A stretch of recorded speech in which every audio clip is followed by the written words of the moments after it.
Le gingembre est l'une des épices les plus célèbres qui soit.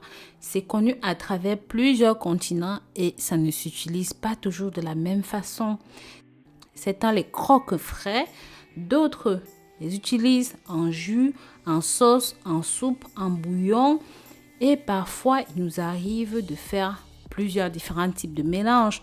Par exemple, il m'est arrivé de mélanger ceci avec le citron et l'ail, mais il arrive qu'on le mélange avec bien plus, avec certains autres fruits, comme les raisins, le kiwi, les oranges, la mangue, la banane. Mais aussi, il arrive qu'on les mette dans des sauces, dans des préparations. Dans cette vidéo, justement, je voudrais vous parler des mélanges que nous faisons de façon innocente, des préparations que nous faisons de façon innocente avec le gingembre. C'est certainement arrivé quelquefois de vous sentir étourdi après avoir consommé soit un jus, soit une préparation, soit une boisson. Dans cette vidéo, je vais vous expliquer pourquoi, comment certaines personnes peuvent être victimes du gingembre et surtout comment consommer ceci sans avoir des effets secondaires.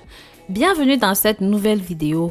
Mes chéris, comme vous avez pu voir dans le titre, je sais que je vous ai souvent parlé du gingembre, des vertus exceptionnelles du gingembre, du fait que c'est antioxydant, c'est très bon pour les diabétiques, pour tous ceux qui ont des problèmes gastriques, intestinaux, qui veulent même perdre du poids ou même des troubles sexuels.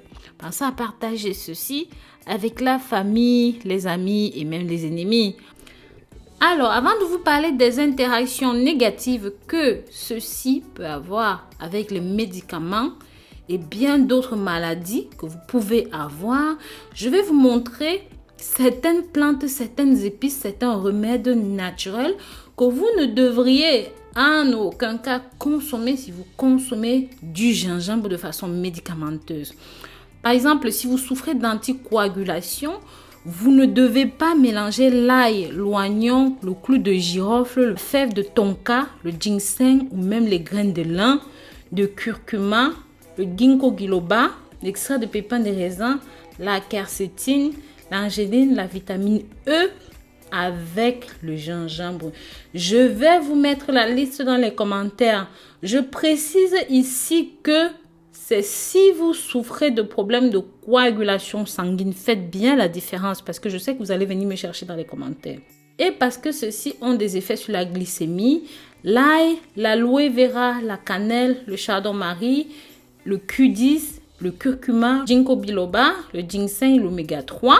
Vous ne devez pas les consommer en même temps que le gingembre si vous avez des problèmes de diabète, si vous avez des problèmes de glycémie.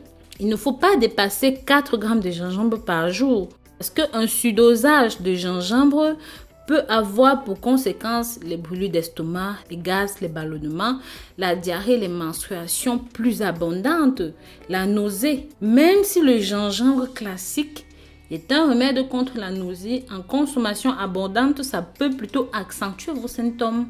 À la moindre alerte, c'est très simple, il suffit de réduire la dose, voire même cesser ponctuellement sa consommation. Maintenant, notre sujet brûlant, si vous êtes une femme enceinte. Beaucoup de femmes enceintes prennent le gingembre pour apaiser les nausées pendant la grossesse. C'est vrai que vraiment c'est très efficace contre l'envie de vomir parce que moi-même j'ai consommé ça. Mais encore une fois, il faut respecter les dosages. On a vu à plusieurs reprises où ça a provoqué des contractions chez les femmes. Donc vraiment, faites bien attention à cela. Et bien sûr, il est fortement déconseillé de consommer de l'infusion au gingembre aux dernières semaines de grossesse. Ça peut occasionner des saignements. Je vous conseillerais même de prendre carrément l'avis de votre gynécologue ou même de votre médecin pour en savoir plus. Maintenant, le gingembre, comme nous le savons tous, ont énormément de vertus, énormément de bienfaits.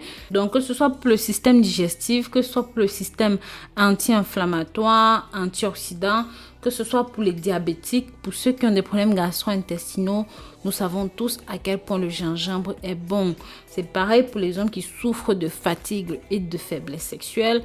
Nous savons que le gingembre est tout simplement exceptionnel.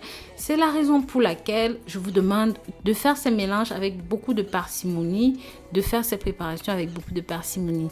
N'hésitez pas à me dire dans les commentaires de quelle façon est-ce que vous utilisez le gingembre dans votre pays. Donc, Je vous dis à très bientôt pour de nouvelles vidéos. Si vous avez aimé, mettez des pouces en l'air. Pensez à partager ceci avec la famille et les amis pour que ça touche un maximum de personnes. Bisous, bisous.